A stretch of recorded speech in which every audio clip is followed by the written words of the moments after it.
All right, folks, let's talk about what's really happening in Europe right now because the developments we're seeing are absolutely mind-blowing.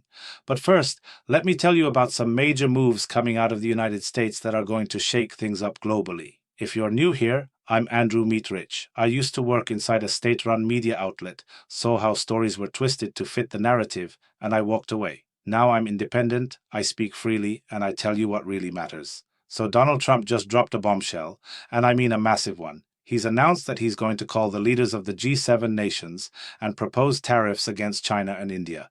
We're talking 50 to 100% tariffs here, people. This isn't some small adjustment. This is economic warfare on a scale we haven't seen in decades. And here's where it gets really interesting. Trump has made it crystal clear to European Union allies that if they're serious about ending the conflict on their own backyard, they need to join the United States in implementing meaningful tariffs. These tariffs would only be lifted the day the war ends. The message is brutal and simple.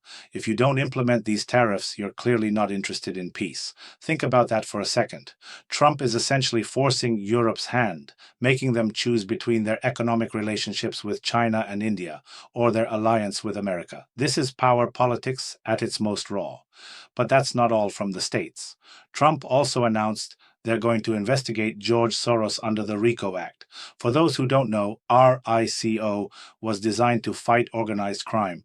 Trump is saying all these street riots aren't just protests, they're organized agitation, and they're going to get to the bottom of who's really funding and organizing these movements worldwide. Now, if you're finding this information valuable, hit that like button and subscribe because we're just getting started. Consider becoming a channel sponsor too. It really helps me stay independent and bring you the truth without any corporate interference. But let's pivot to Europe, where things are getting absolutely wild. Christine Lagarde, the president of the European Central Bank, is pushing European governments to create the legislative framework for a digital euro as fast as possible. She's saying time is precious, they need to hurry up. Why the rush, Christine? What aren't you telling us? Meanwhile, Germany wants to free hundreds of Afghans from detention in Pakistan. Since mid-August, 661 Afghans have been held in Pakistan awaiting deportation. They were previously waiting to enter Germany, and now the German government is working full speed to secure their release and determine who can come to Germany to start a new life. But here's where it gets really shocking. A new Swiss study decided to show the real situation in Germany more objectively than the polls conducted within Germany itself. They wanted to find out how low German citizens' trust had fallen. The result is absolutely devastating. Only 17% of respondents say they trust the federal government. Trust in the European Union shows slightly better results at 25%. But the highest trust goes to the police, with 46% of Germans trusting law enforcement officers. Think about what this means, folks. The German people have almost completely lost faith in their own government.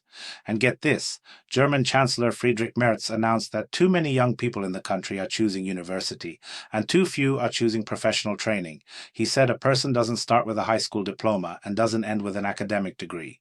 The reason for this appeal? Germany has problems recruiting apprentices. This fall, about 120,000 positions for training important personnel remained vacant in Germany.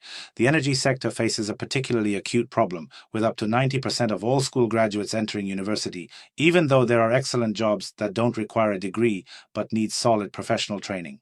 Speaking of German efficiency, the port city of Rostock in northern Germany decided to fire officials who constantly take sick leave.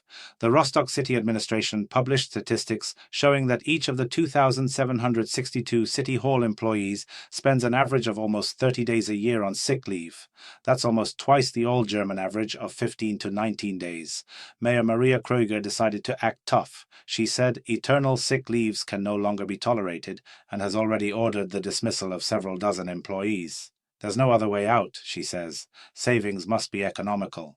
Now here's something that should concern every freedom-loving person watching this.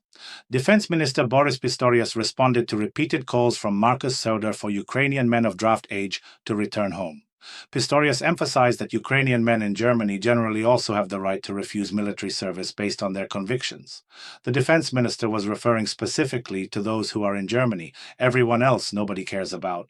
That's the cold reality. But wait, there's more drama.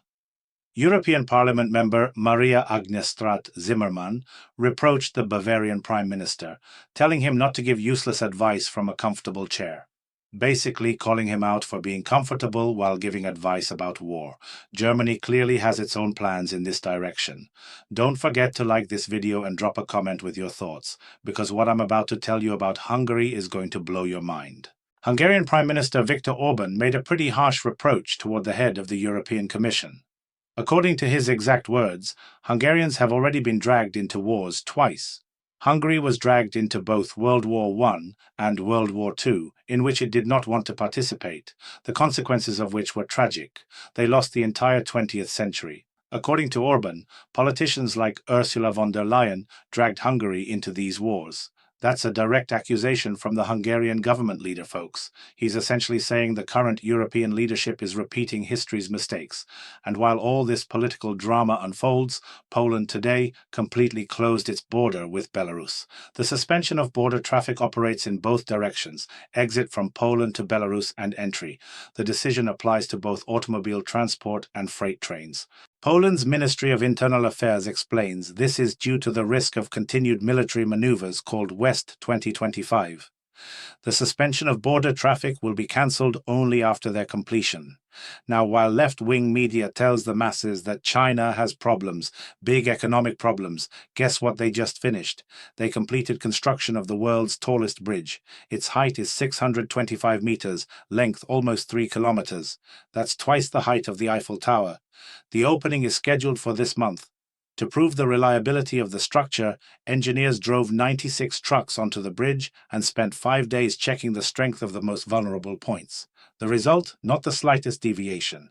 The bridge withstood the load without problems. But let me get back to some disturbing news from the United States that shows just how divided things have become. American President Donald Trump stated that the suspect in the tragic loss of life of Charlie Kirk is in custody. The American president believes the detained person will be quickly tried and sentenced to the highest measure of punishment. The suspect is committed to various agendas that were promoted under the rule of American Democrats, and that already says a lot. Authorities report that his father detained him until police arrived when he learned about this. He was probably also in shock when he found out. The State Department is specifically hinting that it will deport foreigners from the USA who approve in social media the tragic outcome involving right-wing activist and good person Charlie Kirk. Naturally, such approval goes beyond normal human understanding. It's not just that approving such things is unacceptable, to put it very mildly. And while everything has long been clear with Democratic supporters, where information processing has done its job, there are also those who came to a foreign country and started promoting their opinion there, which is also of no interest to anyone, but it shocks others.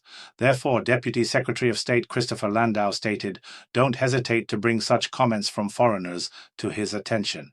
And here's where I want to ask you something personal. If this content is helping you understand what's really happening behind the headlines, please consider becoming a channel sponsor. Your support keeps me independent and able to tell you the truth without corporate pressure. Hit that subscribe button and let's keep exposing what the mainstream won't tell you. The world is changing rapidly, and we're witnessing power shifts that will define the next decade. From Trump's economic warfare plans to Europe's internal collapse of trust, from Hungary's defiance to Poland's border closures, every piece connects to a larger puzzle of global realignment that's happening right before our eyes.